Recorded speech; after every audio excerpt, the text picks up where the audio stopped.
everybody? All right, we are back. We are back. Another night of football. We are now on to day number 6, ladies and gentlemen. Day number 6 of our 32 and 31. Tonight is going to be the Cincinnati Bengals. Joe Burrow, Joe Mixon, Jamar Chase. All these names that resonate with the Cincinnati Bengals fans. Before we get started, make sure you guys hit that like, hit that thumbs up. And if you're new to the channel, do subscribe. Click that bell, turn on your notifications so you don't miss a stream. So, yeah, lots to discuss. We're on day 6 of our 32 and 31, where we cover all 32 teams in 31 days during the month of July. It's been absolutely great.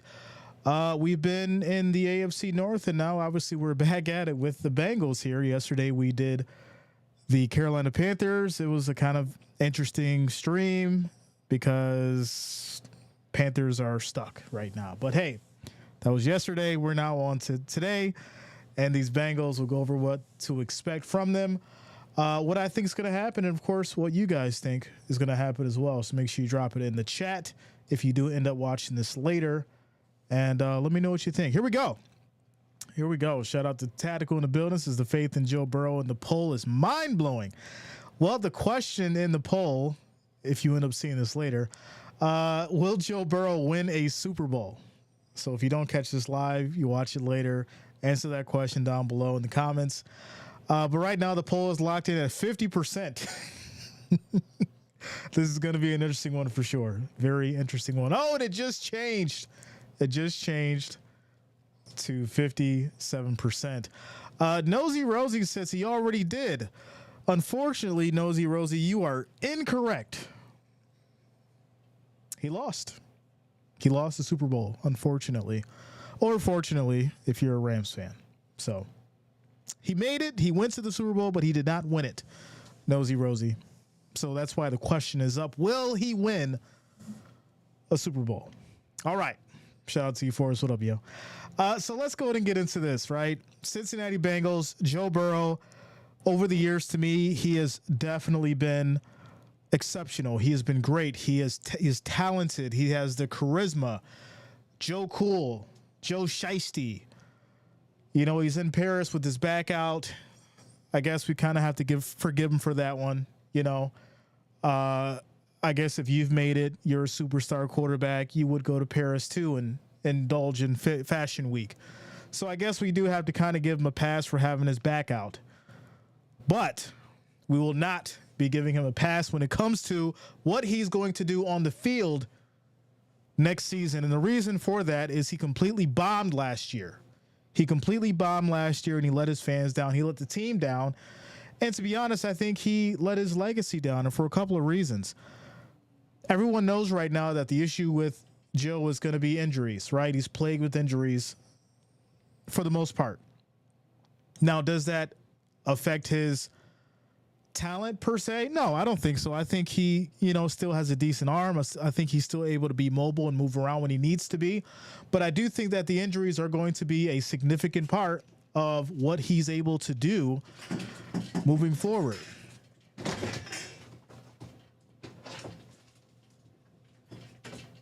All right, that was my co-star freaking out for some reason. He's all right, though.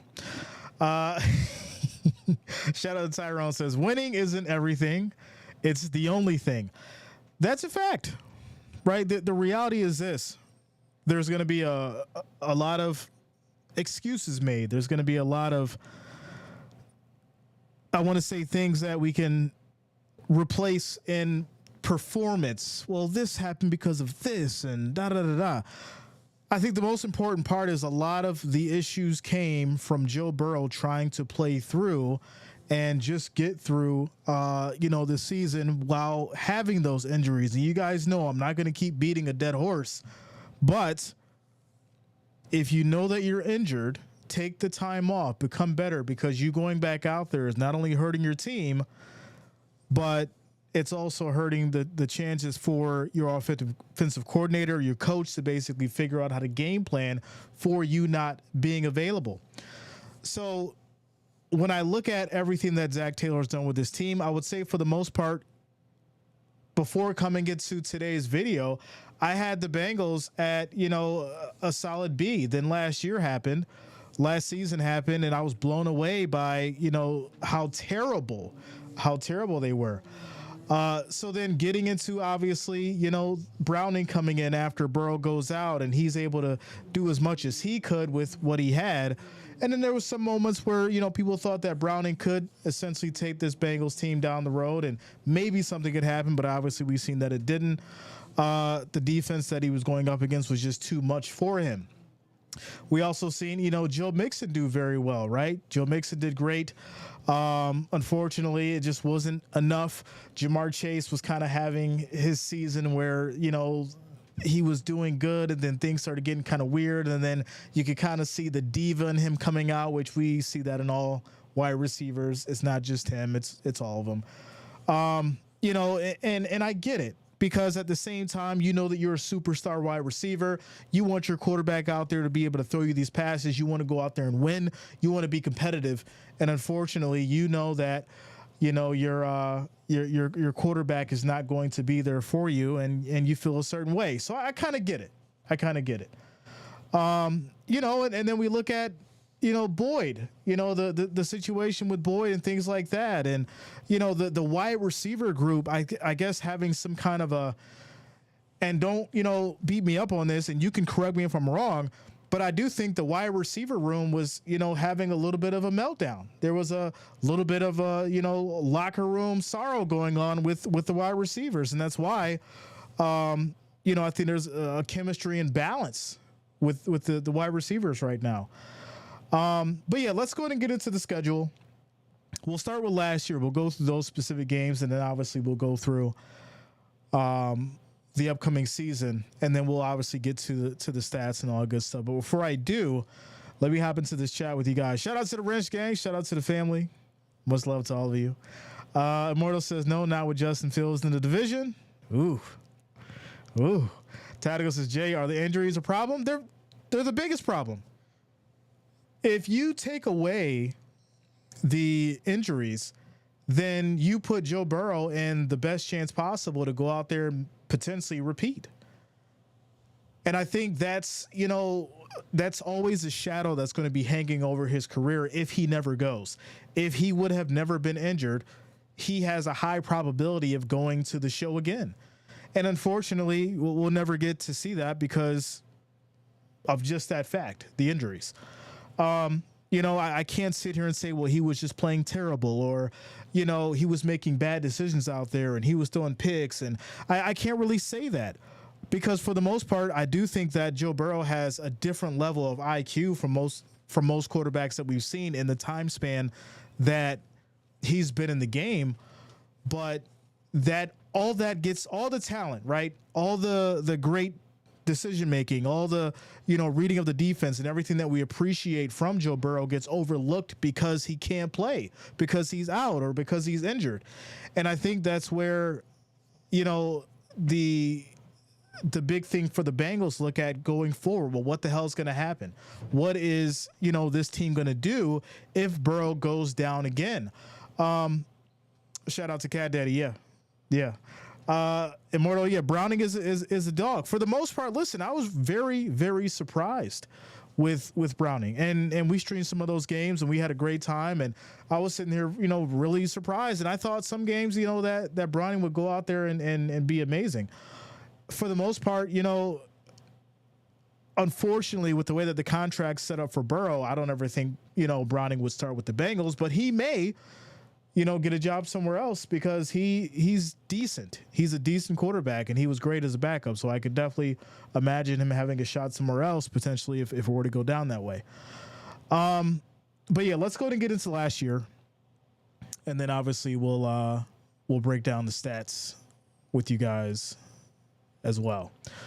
All right, so going back in time, right? Going back in time, the Bengals started off against the Browns. They lost 24-3. Burrow had 82 yards. Mixon had 56 rushing yards. This was completely an abysmal game.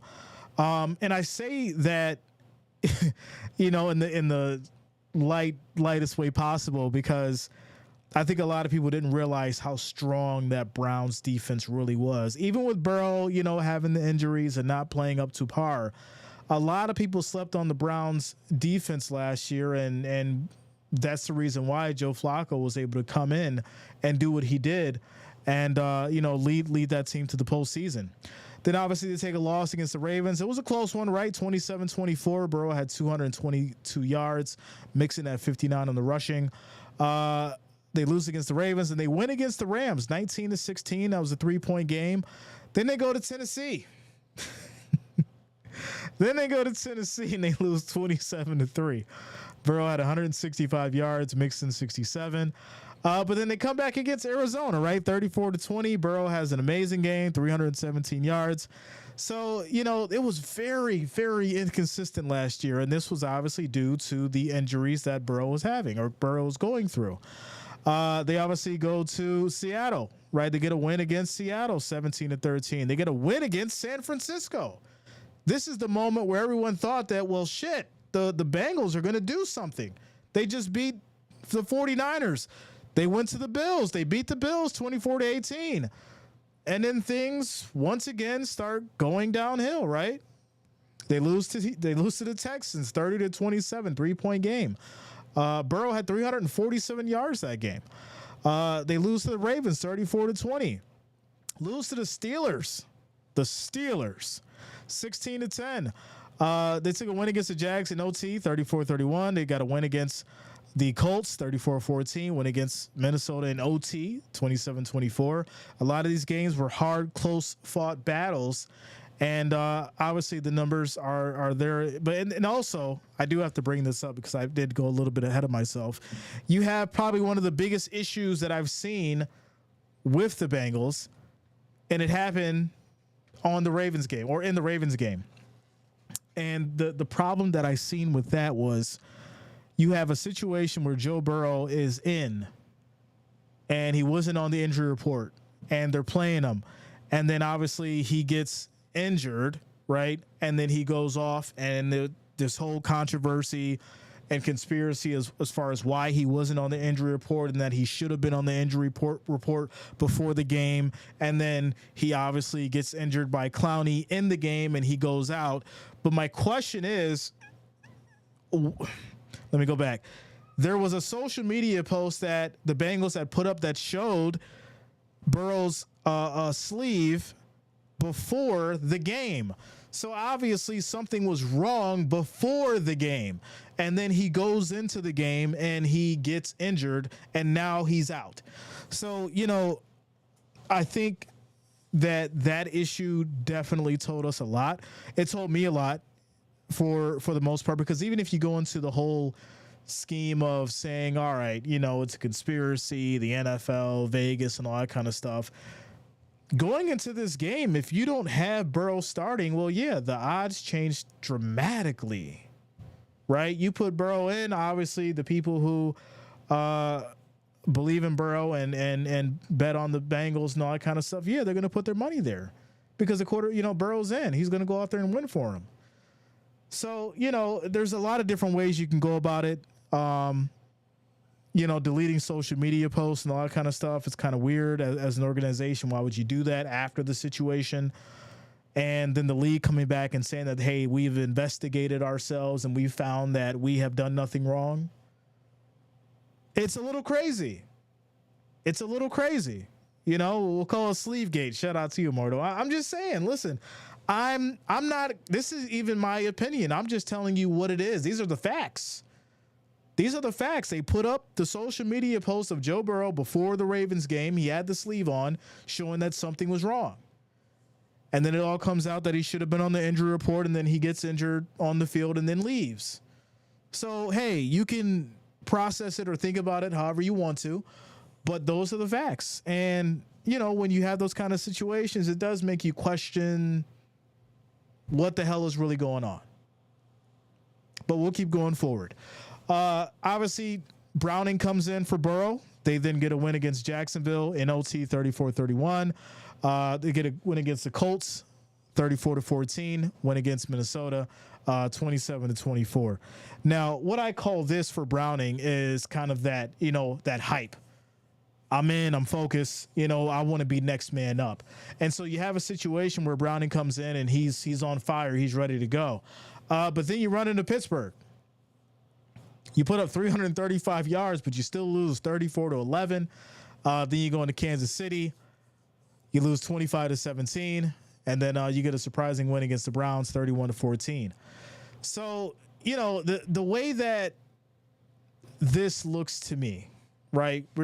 We have to scratch it off for Burrow, right? We can't really give him this whole season because of the injuries and things like that. But moving forward, what is important here, right? Getting that step back, making sure that he's not only taking care of himself, but he's doing the conditioning that he needs to, and going out there and being ready for next year.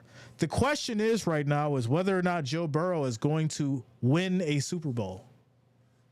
The injuries have started to pile up. We know and understand that. These guys have millions of dollars. They can afford the best, training staff, medical care, all that kind of stuff, get all kinds of work done on their body to keep them fit for as long as they can to stay in the game. But at some point, if you keep racking up injuries, you not only become a liability for the team, but you become an individual who can't go out there and perform the way that you even may want to. And unfortunately, I think that's where Burrow is. Now, I'm not saying that he can't and doesn't have a chance of coming back this year to do something magical, but we need to see that. We need to see that during the training camp. We need to see that come week 1, week 2, week 3. Because if they have a slow start, and like I said, we're going to get into the schedule here momentarily. If they have a slow start going into this next season, it's going to be very, very bad fast. So let's go ahead and get into it. Ladies and gentlemen. Shout out to you, Megan. What up, yo? What's going on with you? Forrest says a limp wrist and wears backless shirts. I was trying to leave the backless shirts alone. I was trying to leave it alone, yo. I got my joke off in the beginning, and I was trying to move on from y'all gonna make me pull out the memes. All right, I ain't gonna do it, but somebody trying to make me do it. I'm just gonna say that. All right, let's go ahead and get into these Bengals and the schedule. Next year, 2024 Bengals schedule, ladies and gentlemen. Week 1, starting off against New England. Now, we know New England's gone through multiple changes. Obviously, new head coach. The team is going to be very, very different from what we've seen last year, especially without Belichick coaching. So it's going to be a different play style. Everything's going to be different. So I simply can't write off the fact that New England probably doesn't have a really good quarterback in the best situation possible for New England to win this game. What I will say is you've got Joe Burrow coming back off of a bad season, played with injuries. You don't know how he's going to respond in this game. All eyes are going to be on his footwork. All eyes are going to be on his vision, whether or not he's willing to take a hit. All of that matters, and best believe New England's defense is going to try to take advantage of that. This could be a 50-50 game. I'm not even hating right now. I would love to say, yeah, I know that, the Bengals are going to go to or face New England and they're going to whoop their ass. I would love to just say that. But unfortunately, I don't know. And I'm sure you don't know because there's nothing on paper right now that can really tell you that that's going to happen, considering the differences in New England. And to be honest, I don't think the Bengals are really going to know what to expect. So I'm going to say 50-50. I'm not going to call it a win or a loss. I'm going to call it 50-50. Week 2 against Kansas City. This is going to be tough. Very tough. Now, obviously, if the Bengals are able to get the win against New England, gain some momentum, then we may have an idea as far as what Joe Burrow is going to do against this Kansas City Chiefs defense. These are the Super Bowl champions.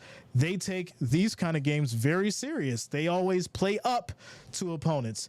Now, when you have a situation as far as going in Arrowhead, it's going to be loud. It's going to be very interesting. You're going to have Patrick Mahomes playing at his best at the start of the season and playing fresh. This could be a very, very rough situation for the Bengals. Or, like I said, if Burrow he comes back and he's ready to go, he's able to surprise, this could be a close one. And especially with Kansas City, right? Because they will be coming off of the game in week 1 against the Ravens. So that could be beneficial for the Bengals. KC might get banged up in that first game. You may have some injuries. Knock on wood, you don't want to see that. But I do think the KC and the Ravens game is going to be very, very hard fought, and that may take a toll on Kansas City. So that could be a little bit of a, in favor for the Bengals going into Arrowhead. But once again, these are Super Bowl champions. So I'm going to go ahead and pick Kansas City for week 2. Week 3.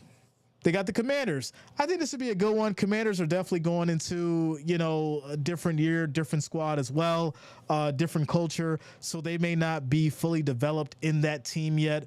I think the Bengals have the advantage here, so I'll take the Bengals there. I'm not sure as far as, what's going on with the Panthers yet.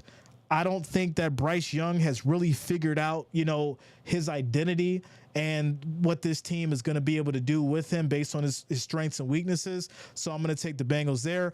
Obviously, you got an AFC North matchup with the Ravens. That's going to be huge. Yeah, I don't think they're going to beat the Ravens at all. I think the Ravens have too much firepower on the offensive side. And then obviously, defensively, I just don't think that, the Bengals are going to be able to really do much with Henry and Lamar on the run. Now, with this being a divisional game, I do think it may be one of those, back and forth for a while. But somebody's going to end up making a mistake. And if I'm, thinking about who would play more mistake-free football, I'm thinking would be the Ravens in this game. So I'll take the Ravens there. The Giants, it's the New York Giants. What do you want me to say? What do you want me to say about Daniel Jones that hasn't already been said? I'm going to take the Bengals there. Cleveland Browns. This is going to be a tough one. Browns defense is strong. This could be another one of those 50-50 games because you're really just not sure where Burrow is going to be. So I'm going to go 50-50 there. After that, it's going to be the Eagles. It's going to be the Eagles in week 8.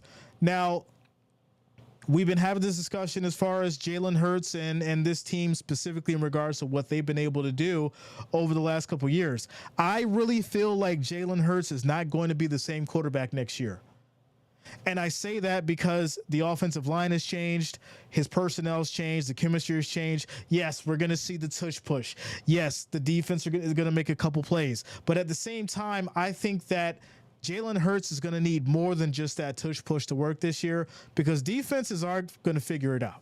They're going to figure it out. With that said, I may give a slight edge to the Bengals on this one, so I'll take them in week 8 against the Eagles. Week 9 against the Raiders.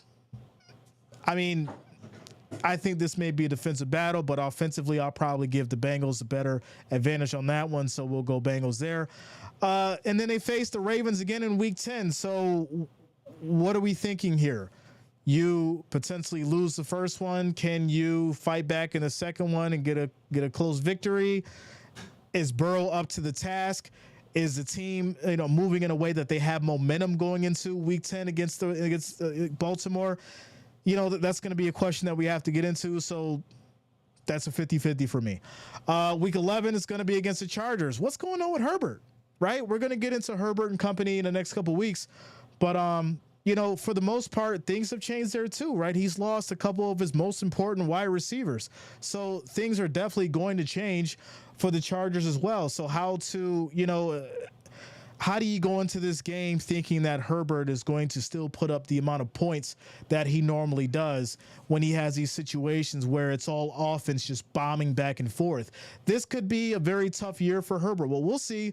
But in this one, I will give the Bengals the benefit of the doubt, and I'll say that they probably have more chemistry built with their offense. I'm going to take the Bengals for week 11 against the Chargers. Week 12, they'll go into a bye week. Week 13, they'll go against the Steelers, and this could be interesting, right? You have the dynamic between Russell Wilson and obviously Justin Fields. I'm not sure as far as what they're specifically going to do from that standpoint. They could use both. They could figure out where Russell Wilson is better for the arm strength, and they focus more in game plan on, that specific time frame of what they want to do. Or they use Justin Fields because obviously, he's good on the run and he could pass on the short game, and they're going to have more weapons available for him to use with the Steelers. So it's still a little shaky for me there. I'm not sure if, they're going to have real chemistry going on that field because there's so much that goes into decision making, having two quarterbacks that are talented in their own way. I'm going to give this a close one for the Bengals. Now, going to Dallas on a Monday night. If Dallas's defense is the way that we know them to be and Dak Prescott is playing his game at home, I got to go Dallas on this one. After that, Tennessee, right? Will Levis and company. New team. You lost Derrick Henry. Things are changing, for your run game. You've got an okay defense. Things should be, moving and shaking for the most part. But I think this will be a 50-50 for me. I can't really determine how well Will Levis is going to be in the season. Obviously, you guys know how we approach this on a week-by-week basis once the season starts. So we'll look at what Will Levis is doing before we really make that decision. So I'm just going to say 50-50 for now.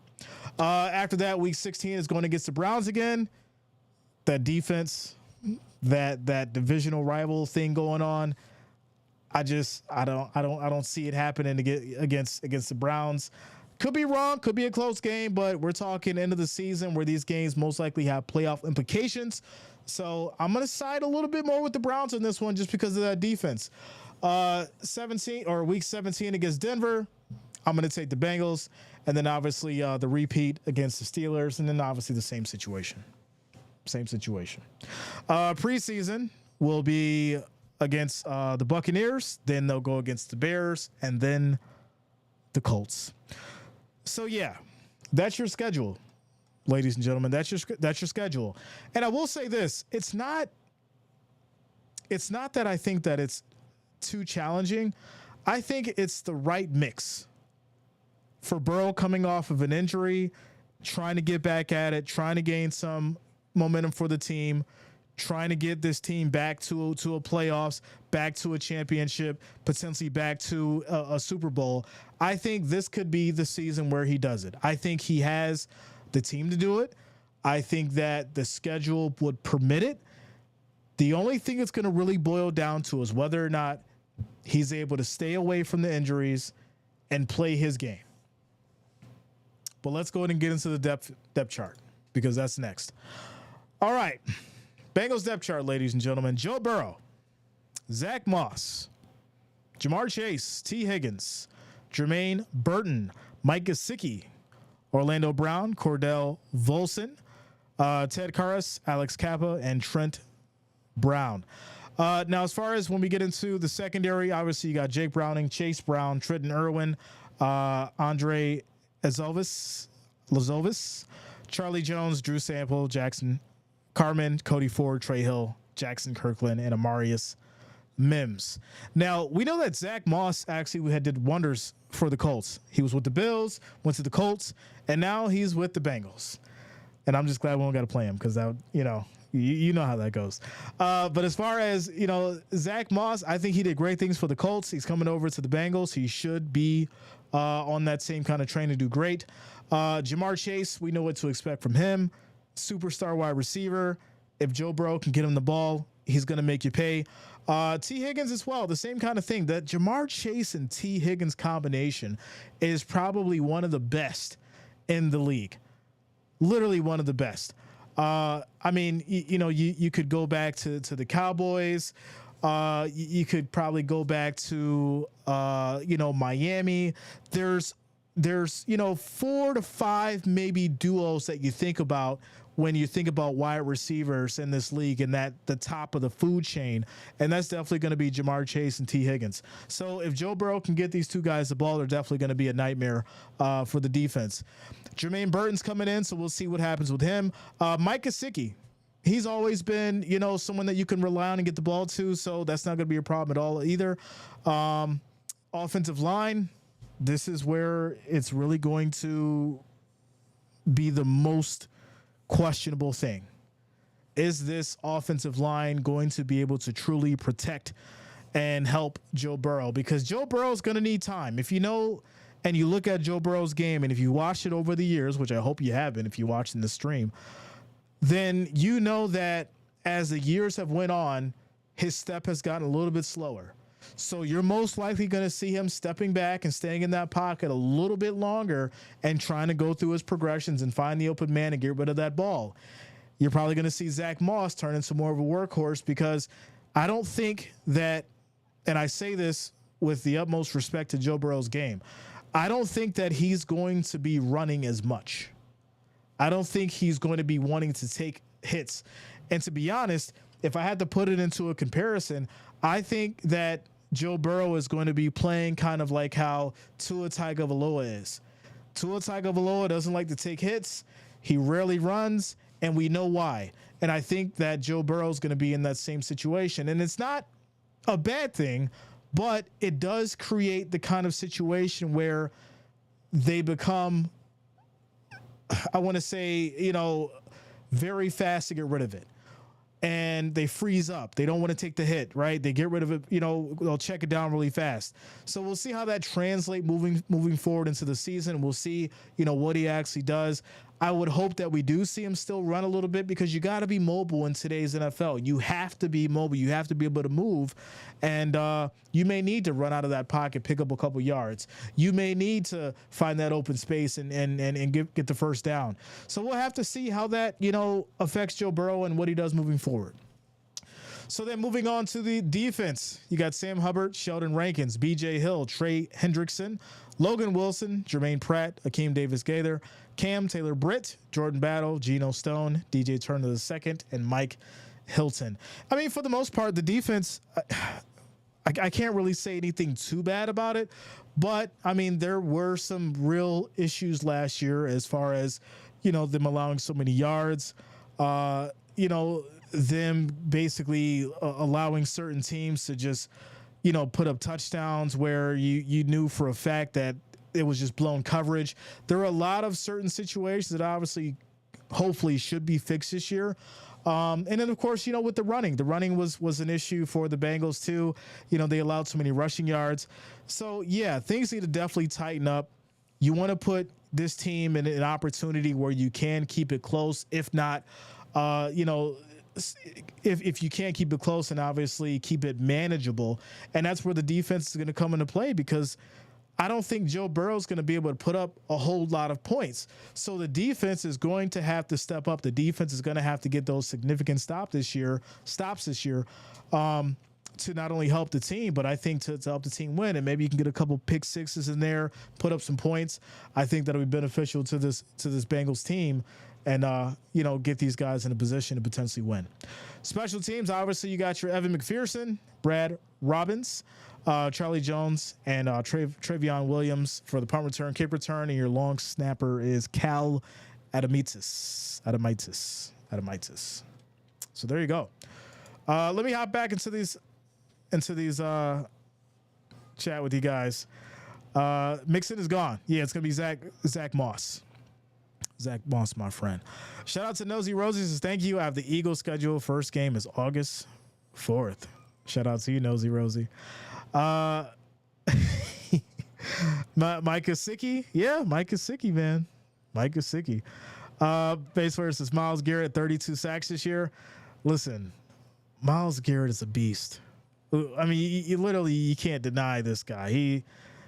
And I'll be honest, I do think maybe a little bit of a screws loose, but what person playing football doesn't have one? Just a little off a little bit.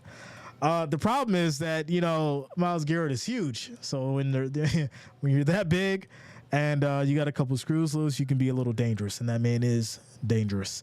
But he'll ball out this year. He'll do his job. We know that. And obviously he's another one. If he can stay, healthy and all that good stuff, we'll definitely see him putting some work on these Bengals for sure. Shout out to Immortal, says bring back Corey Dillon out of retirement. Oof. Listen, there's a few people that we actually just did a post in regards to, I think it was 4 to 5 different individuals that retired too soon. Obviously Andrew Luck was one of them. And I think back to, his career and what he was able to do as far as, be legendary, but not even get across that true level of, championships and Super Bowls. It's amazing. and I respect him because, hey, if you're able to make the money and leave with everything intact as far as your body, then you've won. You've really won for sure. So shout out to Andrew Luck, without a doubt. Without a doubt. Bass player says no more car wrecks. Yeah, speaking of car wrecks, it was really a shame, that what happened to Kyrie as far as, for Minnesota and everything. And it's sad because when you look at someone who has this kind of opportunity and this kind of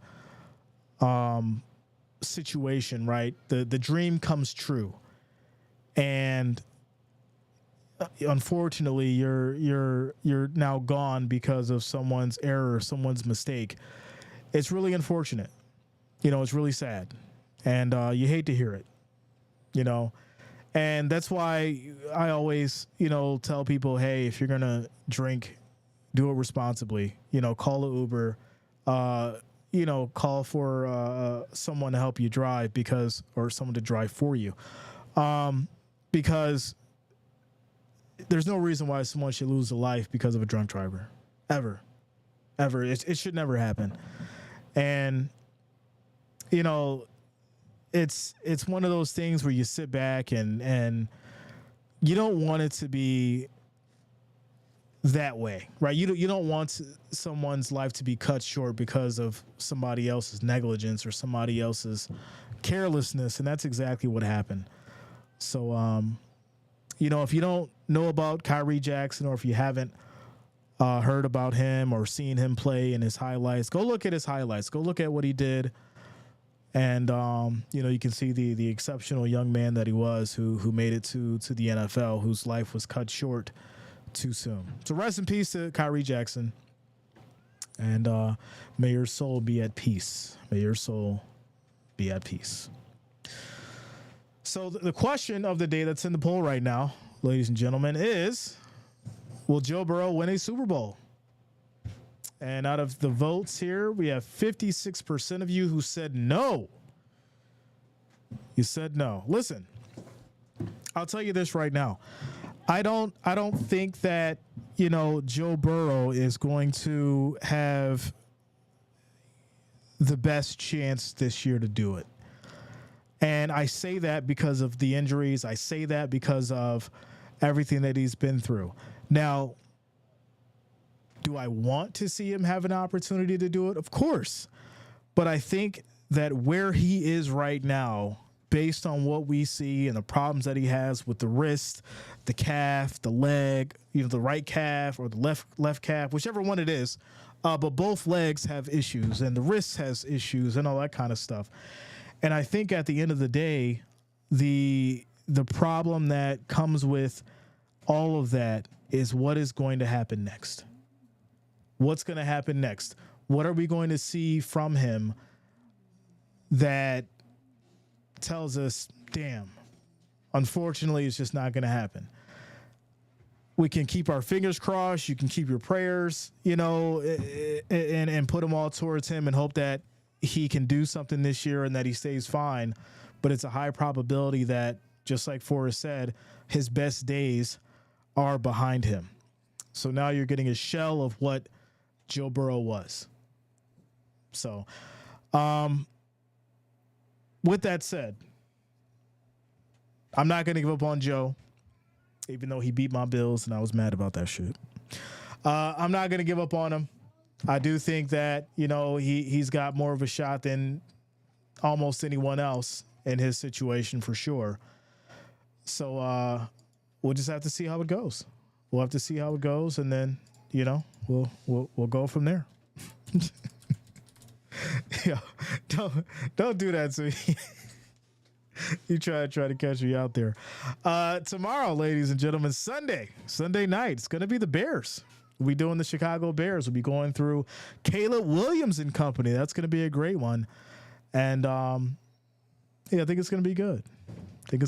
So make sure you're here tomorrow night. 8 p.m. is the time, ladies and gentlemen.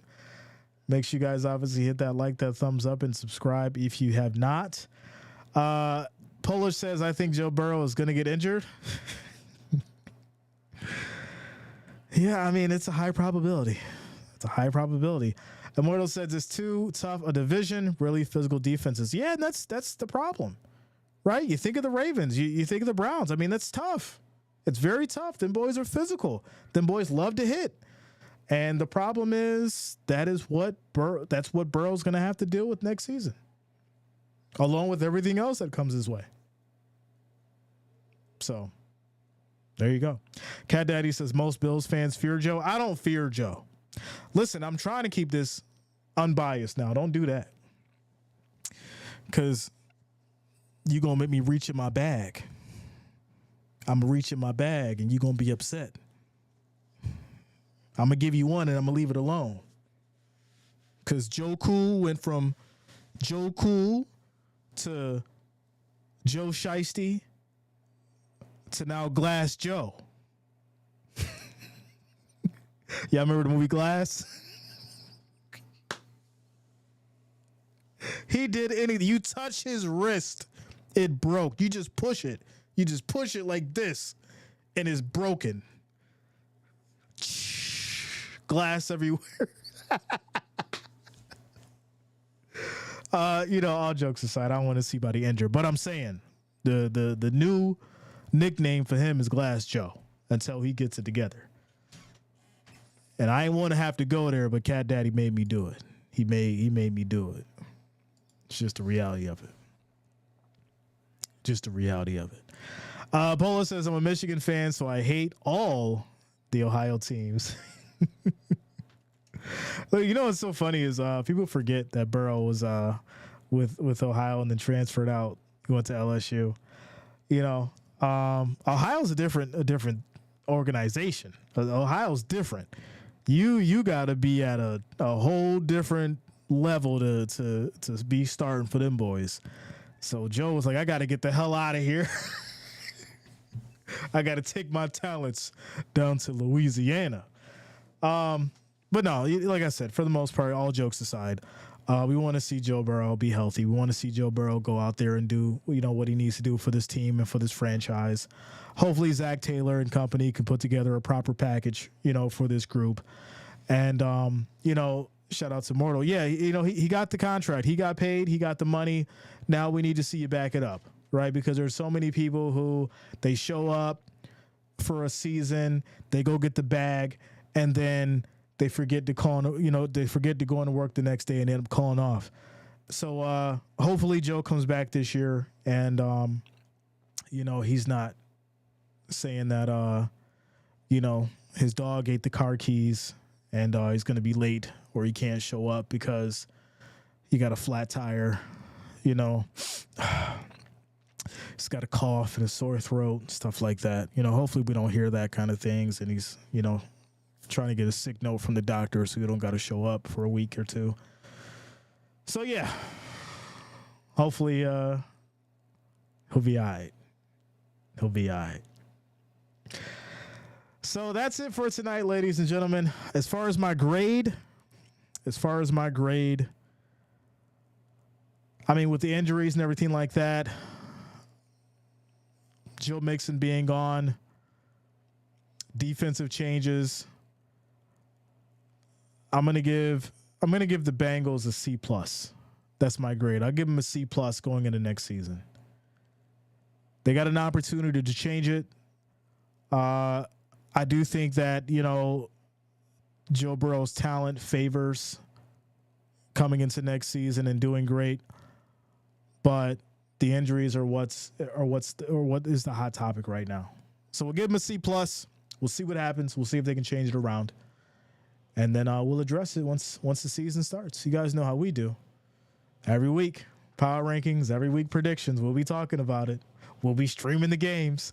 We'll be yelling and screaming. It'll be crazy. We'll have to bring out Ric Flair for you guys. You know how we do.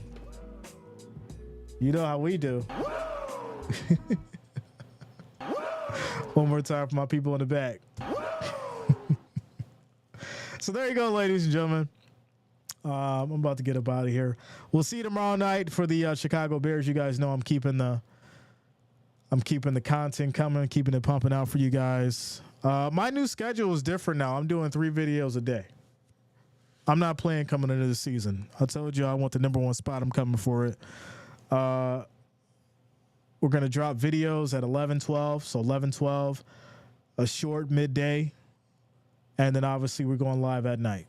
That will change when the season starts. We'll switch it up a little bit, but it's still going to be the same amount of content, if not more. But that's the new schedule moving forward. We working, baby. We working. We back. Your boy Jay on it. With that said, shout out to the Rinse Gang. Shout out to the family. I appreciate each and every one of you. Much love to all the watchers, all the listeners. You guys have yourself a great Saturday evening. And we'll see you tomorrow. Polo said, you already have it? Consistent? Yeah, consistency. Listen, you know it. This will be our 5th year. Well, 4th year of taking it serious. First year, I was like, I didn't know what the hell I was doing. I ain't even going front with y'all. I didn't know what the hell I was doing. I just knew I wanted to go out here and put together a community and talk about sports. And look at us now, 70,000 strong. And we on our 4th year of doing this the right way. So shout out to you guys. We'll see you tomorrow. Chicago Bears, 8 p.m., ladies and gentlemen. Have yourself a great night. It's your boy Jay. Peace out.